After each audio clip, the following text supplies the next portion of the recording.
Perkenalkan, saya Ibu Joshua, Boru Saragi. Dengan suami Marga Purba.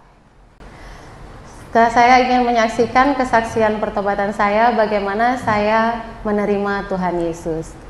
Mulai dari kecil saya sudah terbiasa untuk mendengarkan tentang cerita Tuhan Yesus karena rajin ke sekolah minggu. Jadi cerita tentang Tuhan Yesus bukan sesuatu yang langka bagi saya, kebaikan saya atau dosa saya. Nah, waktu kuliah, waktu kecil remaja, saya sudah melayani Tuhan. Mulai SMP saya sudah guru sekolah minggu. Jadi saya sudah menjadi anak yang baik. Karena saya takut nanti waktu ditimbang dosaku paling besar, nanti masuk neraka. Jadi mulai dari remaja saya sudah berusaha untuk berbuat baik. Saya melayani Tuhan, saya ngurus sekolah minggu. Kemudian saya mengambil keputusan untuk sekolah teologi. Tapi memang karena bukan panggilan dan orang tua juga tidak menyetujui, saya guru agama. Mungkin dengan sekolah teologi atau guru agama, saya menjadi orang yang disayang Tuhan. Saya pikir seperti itu. Saya nggak usah jurusan lain-lain Tuhan, jurusan ketuhanan saja, guru agama. Saya pikir dengan sekolah teologi, sekolah yang jurusannya itu tentang Tuhan, saya menjadi orang yang suci, mati masuk surga. Nyatanya saya belum yakin. Masuk sekolah teologi, jurusan pendidikan guru agama Kristen, saya belum yakin bahwa dosa saya diampuni lalu mati masuk surga. Enggak, saya nggak yakin. Kemudian saya dikenal dengan teman satu kelas yang dia sudah bertobat. Dia bilang kepada saya, ayo ikut PA, nanti diceritakan tentang bagaimana kepastian keselamatan. Kamu yakin kalau mati masuk surga? Belum pernah ada orang nanya itu sama saya. Yakin kau mati masuk surga? Kawanku ini aneh kali, masa kayak gitu pertanyaannya. Terus aku bilang, tentang mati atau mati masuk surga atau neraka itu tergantung Tuhan lah. Mana mungkin manusia? Sok kali manusia bisa tahu. Emangnya Tuhan bisikan, hei kau masuk neraka? Kayak gitu rupanya, saya pikir begitu.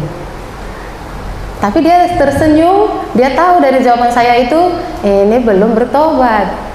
Besok-besoknya diajak terus, akhirnya kesal saya diajak terus.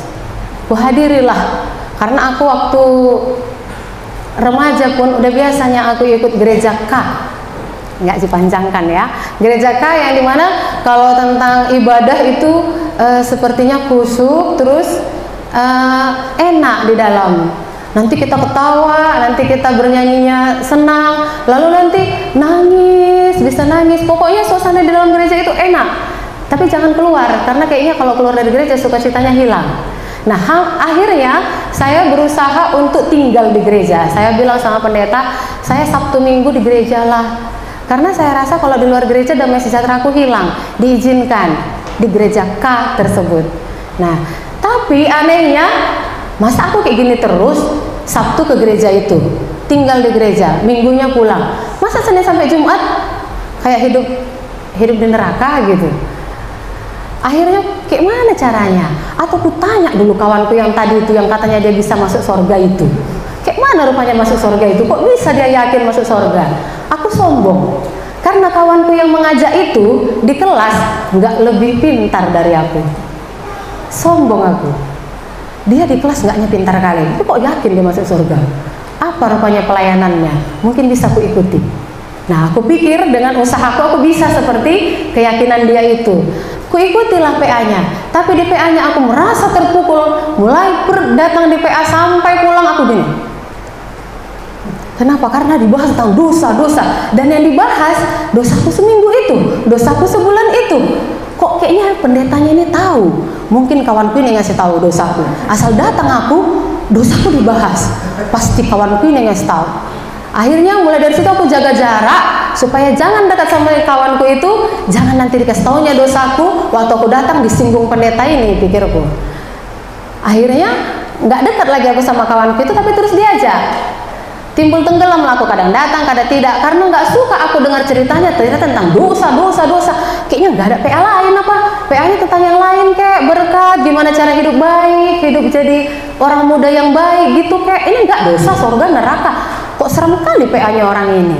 Tapi dari situ aku jadi takut tidur malam-malam. Karena di PA dibilang pendetanya begini, kematian itu bukan hanya orang yang sakit, orang tidur pun bisa besok paginya tidak bangun. Ada ya artis seperti itu ya, tidur, mungkin kita tahu ada artis laki-laki yang tidur besok paginya sudah tidak ada. Artis loh, dia nggak kurang vitamin, nggak mungkin dia sakit, dia majang nggak dibawa berobat, tidur dia besok pagi tidak bangun.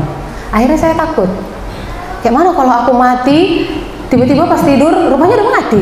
Aku berdoa sama Tuhan, doaku malam-malam, Tuhan Yesus tolong bangunkan aku besok pagi, karena memang aku belum yakin masuk surga. Sama kawanku aku bilang aku yakin masuk surga. Besok-besoknya pasti tanya, yakinlah, karena aku udah ikut PA berapa kali, pikirku, yakinlah. Oh iya, besok datang lagi ya. Nah, setelah beriring waktu, ikutlah aku Bible Camp. Dia bilang dia bertobat Bible Camp. Aku tanya yang lain, kau bertobatnya kapan? Bible Camp. Bible Camp. Apa rupanya yang ada di Bible Camp ini? Kenapa orang ini bertobat di Bible Camp? Ini bertobat di Bible Camp. Kayak mana rupanya di Bible Camp itu? Akhirnya aku berdoa sama Tuhan, Tuhan tolong aku supaya ikut Bible Camp.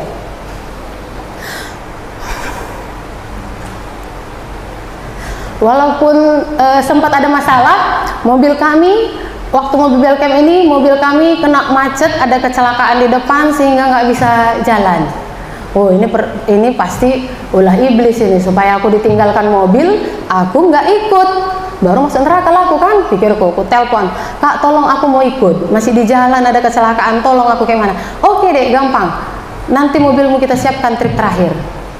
Jangan aku masuk neraka, pikirku. Saking takutnya aku masuk neraka. Yang penting aku harus ikut Bible Camp karena katanya mereka di Bible Camp bertobat. Nah ternyata di Bible Camp itu fokuslah mendengarkan firman Tuhan. Fokus mendengarkan firman Tuhan ada sekitar 5 hari. Pagi, siang, sore, malam dengar firman Tuhan terus. Tapi nggak bosan. Biasanya dengar firman Tuhan 2 jam aja bosan kan? Lama kali pendeta ini khotbah. Ini enggak. 3 hari, 4 hari, 5 hari nggak bosan. Nah di situ aku dengar firman Tuhan dalam 1 Yohanes 1 ayat 9, jika kita mengaku dosa maka Ia yang adalah setia dan adil akan mengampuni segala dosa kita dan menyucikan kita dari segala kejahatan. Nah ini bukan hal yang pertama kali aku dengar di Bible Camp, di PA juga sudah sering, dan aku sudah berdoa sama Tuhan, aku akuinya dosaku sama Tuhan. Bahkan aku puasa 1 hari, bukan puasa seperti tetangga kita.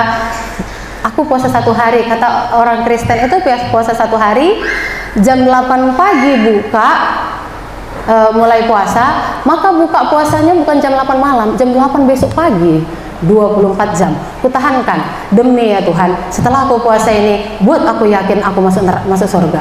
Ternyata tidak juga. Udah puasa aku, udah kuakui dosaku, apa lagi yang kurang? Oh mungkin harus di Bible Camp baru bertobat, pikirku. Rupanya di Bible Camp bukan karena harus di Bible Camp, tapi disitulah aku memang menyerahkan sepenuhnya hidupku sama Tuhan. Ku akui semua dosaku. Waktu yang di rumah sebelum Bible Camp, ku akui dosaku sebagian. Ya ada sebagian dosa yang tidak aku sembunyikan.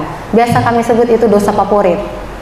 Dosa favoritku 2, berpikiran kotor dan sombong.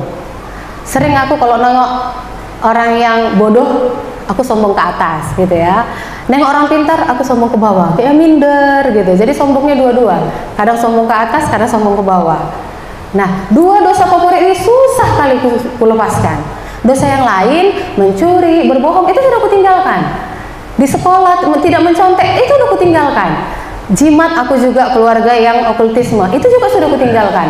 Di rumah kami semua jimat-jimat aku yang habis, ku ambil semua. Bapak sama mak diam.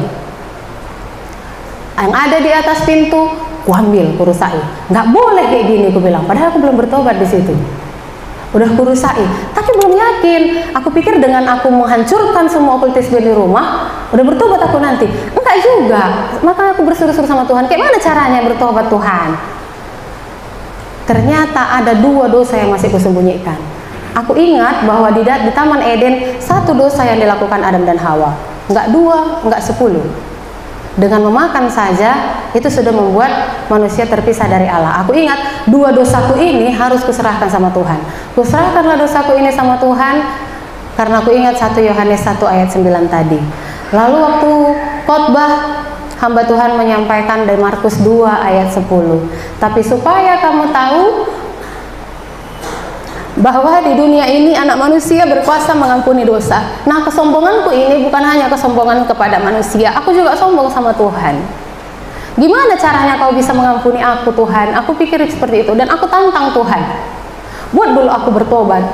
Kan sudah banyak yang aku lakukan samamu, Tuhan. Aku sudah melayani, aku sudah berusaha berbuat baik, aku udah puasa, aku udah ikut gereja-gereja, aku pindah-pindah gereja mencari kedamaian. Kenapa aku nggak bisa seperti mereka?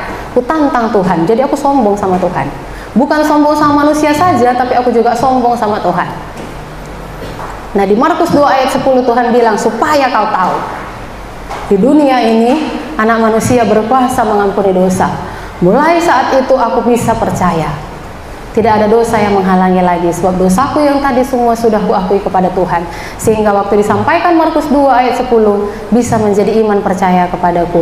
Aku yakin dan bukan dibuat-buat. Sebelumnya aku bilang sama kawanku bahwa aku udah yakin lah, tapi aku buat-buat. Nah, pada saat itu 20 Agustus 2012 aku dilahirkan kembali, dan aku tidak ragu sama sekali. Aku benar-benar yakin, dan itu bukan dibuat-buat. Nah, setelah itu aku menjumpai hamba Tuhannya. Aku bilang, jangan nanti setelah keluar dari Bible Camp ini keyakinanku hilang. Pada saat aku berdosa nanti hilang. Gimana itu? Aku bilang. Nah, hamba Tuhan ini menyampaikan dalam Yohanes 10 ayat 27 sampai 28, domba-dombaku mendengarkan aku, dan aku mengenal mereka, dan mereka mengikut aku, dan aku memberikan hidup yang kekal kepada mereka, dan mereka pasti tidak akan binasa. Mereka pasti tidak akan binasa, dan seorang pun tidak dapat merebut mereka dari tanganku. Jika keyakinan pertobatan itu berasal dari Tuhan, satu orang pun tidak ada yang dapat merebut iman itu dari aku. Iblis sekalipun tidak akan bisa, jika itu keyakinan dari Tuhan. Tapi jika itu yang kau buat perasaanmu, nanti akan hilang. Tapi jika itu memang berasal dari Tuhan, itu tidak akan hilang, karena kepastian keselamatan Yohanes 10 ayat 27 sampai 28 tadi, satu orang pun tidak akan merebut itu dari tanganku, kata Tuhan. Sekali aku menjadi anak Tuhan, sekali dosaku diampuni, maka aku menjadi anaknya Allah sampai selama-lamanya. Seorang pun tidak akan merebut aku dari tangan Tuhan. Nah, dari situ sejak 20 Agustus 2012 itu aku sangat lega. Dan ada perubahan yang terjadi. Kesombonganku hilang, pikiran kotorku hilang, dosa-dosa yang lain memang sudah kutinggalkan sebelumnya. Dan ada yang tambah. Pulang aku ke rumah, kuceritakan, ayo PA kita, aku bilang, ku bikin PA di rumah, mama, bapak, dan adik-adikku kududukkan semua. Ayo kita PA, ada cerita yang bagus. Kuceritakan kepada mereka tentang orang kaya dan Lazarus. Aku bilang bahwa orang kaya dan Lazarus itu saling lihat-lihatan.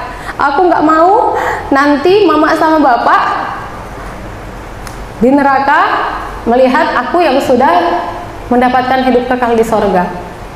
Aku sampaikan itu kepada mereka, dan aku terus PA selama libur. Tiap malam aku PA-kan mereka. Nah, itu menjadi sesuatu perubahan yang ajaib bagiku, dan pengertianku tentang Tuhan pun semakin Tuhan tambahkan. Inilah kesaksian pertobatanku, kiranya menjadi berkat untuk Bapak Ibu dan saudara-saudara sekalian. Tuhan Yesus memberkati.